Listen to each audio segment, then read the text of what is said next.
نبی پاک علیہ الصلوۃ والسلام فرماتے ہیں، اب ذرا غور سے سنیے گا، اور یہ بخاری شریف کی حدیث ہے، حضرت ابو ہریرہ رضی اللہ تعالیٰ عنہ اس حدیث کے راوی ہیں۔ نبی پاک علیہ الصلوۃ والسلام نے فرمایا، کسی عورت سے نکاح کے لیے 4 چیزوں کو مد نظر رکھا جاتا ہے۔ نارملی 4 چیزیں یا 4 میں سے کوئی 1-2 چیزیں لوگ دیکھ رہے ہوتے ہیں۔ نمبر 1 اس کا مال، پیسے والی ہے کہ نہیں۔ نمبر 2 حسب نسب، خاندان کیسا ہے۔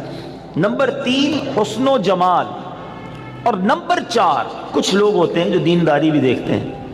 آقا فرماتے ہیں، تمہاری ناک خاک آلود ہو یا تمہارا ہاتھ خاک آلود ہو، تم دیندار عورت کے حصول کی کوشش کرو۔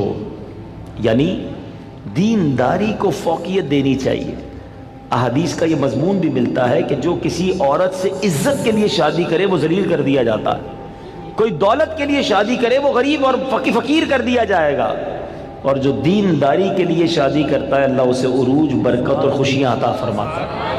تو موسٹ پریورٹی، پہلی ترجیح کیا ہونی چاہیے؟ یہ ہے تھوڑا سا مشکل، اصل میں یہ باتیں جو ہے نا نوجوانوں کو سمجھ نہیں آتی۔ جو شادی شدہ ہے نا، یہ شکل و صورت جو ہے نا، یہ اس کی اہمیت بعد میں بہت تھوڑی رہ جاتی ہے۔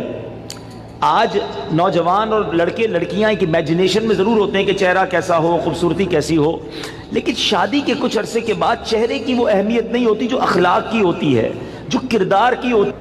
خوبصورتی ہی سب کچھ نہیں ہے زندگی میں، ایک بات، دل خوبصورت ہونا چاہیے، اس کے اندر اخلاق ہونے چاہیے، اور سب سے مین چیز دینداری ہے۔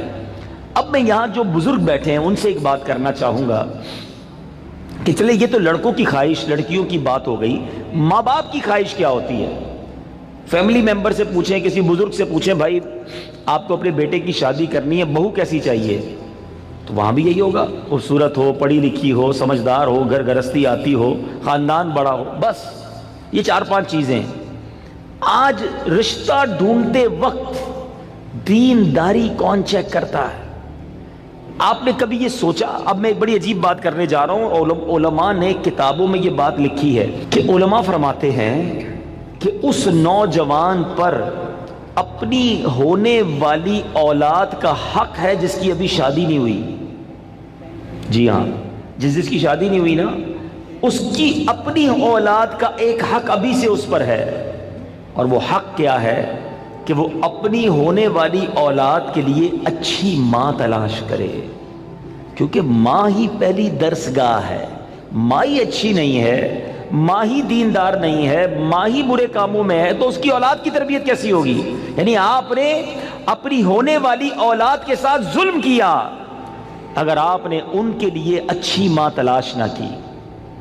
سیدی غوث اعظم رضی اللہ تعالیٰ کی ہم نام کی مالا جپتے ہیں، غوث پاک کے غلام کہلاتے ہیں، سارے تقریباً قادری بیٹھے ہوں گے، ہیں پیرانے پیر کے چاہنے والے ہیں نا۔ غوث پاک کی شان کیا تھی؟ مدرسے میں گئے، قاری صاحب نے کہا پڑھو بسم اللہ الرحمن الرحیم، میرے غوث پاک نے بسم اللہ سے شروع کیا اور 18 پارے زبانی سنا دی۔ قاری صاحب نے کہا پہلا دن ہے مدرسے میں، پہلے دن تو بچہ بسم اللہ مشکل سے پڑھتا ہے، تم نے زبانی 18 پارے سنا دیے، اور بھی سناؤ۔ کہ اتنی یاد ہے؟ کہ کدھر سے یاد کیے؟ کہ میں جب ماں کے پیٹ میں تھا، میری ماں 18 پاروں کی حافظہ تھی، ماں تلاوت قرآن کرتی تھی، ماں کے پیٹ میں ہی میں نے قرآن یاد کر لیا۔ وہ حافظہ تھی تو بچے کو برکت ملی نا۔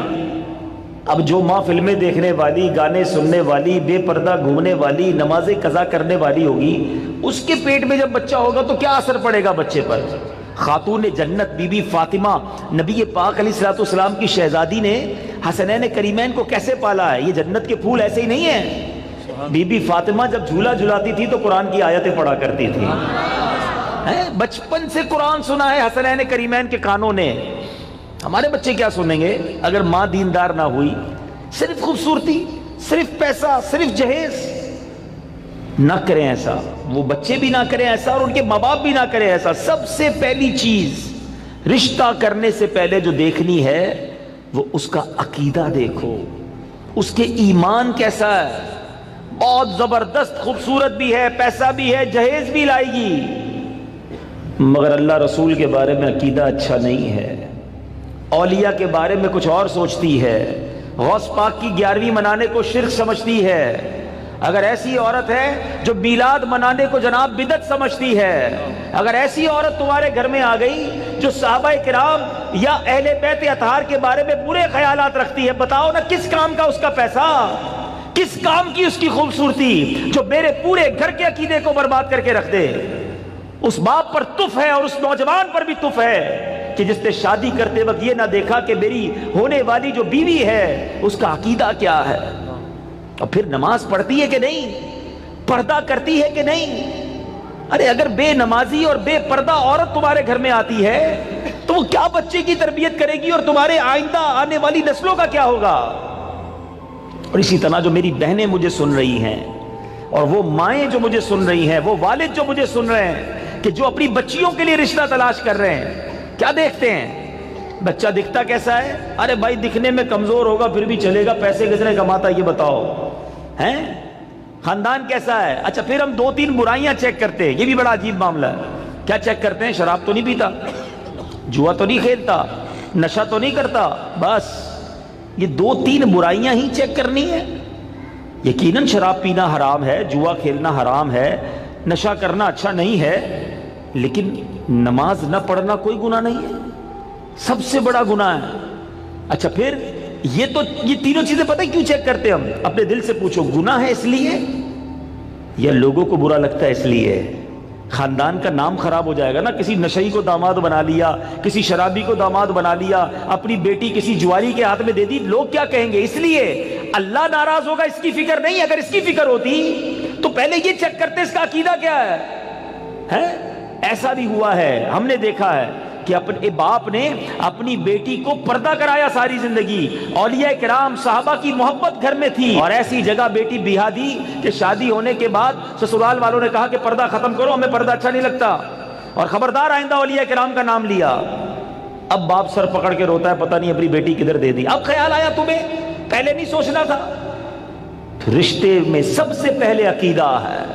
پسند کی شادی دیکھیں، اصل میں ایک تو یہ ہوتا ہے کہ بندہ اس کی نظر پڑی کسی پر، عورت پر نظر پڑی اور فوراً اس نے نظر جھکا دی، لیکن یہ کہ وہ اس کے دل میں گھر کر گئی، ٹھیک ہے۔ اب وہ کوئی غلط کام اس کے لیے نہیں کر رہا کہ جیسے ہمارے یہاں جو معروف ہے اس طرح کا کوئی غلط کام نہیں کرتا، بس اس نے رشتہ بھیج دیا، اس کا نکاح وہاں پر ہو گیا تو ٹھیک ہے، اس طریقے سے کرنا ہے۔ اسی طرح شریعت مطہرہ نے اس بات کی اجازت دی کہ کہیں پر وہ رشتہ بھیجتا ہے تو چونکہ ساری زندگی اس نے گزارنی ہے نکاح کر کے، تو اس کو اس بات کی تو اجازت ہے کہ ایک مرتبہ محارم کی موجودگی میں اس کو دیکھ لے، یوں پسند اگر ہوتی ہے تو ٹھیک ہے، لیکن جو پسند کا معنی ہمارے یہاں پر ہمارے عرف کے اندر رائج ہے، جس کو پسند کرنا کہا جاتا ہے، یہ تو گناہوں کا انبار ہے، اور جو اس کے اندر معاملات کیے جاتے ہیں وہ تو اللہ تبارک و تعالیٰ کی نافرمانیوں کے ڈھیروں ڈھیر اس میں جمع ہوتے ہیں، جہنم میں لے جانے والے کئی کام اس کے اندر کیے جا رہے ہوتے ہیں، تعلقات رکھنا، SMS کرنا، فون کرنا، تحائف دینا،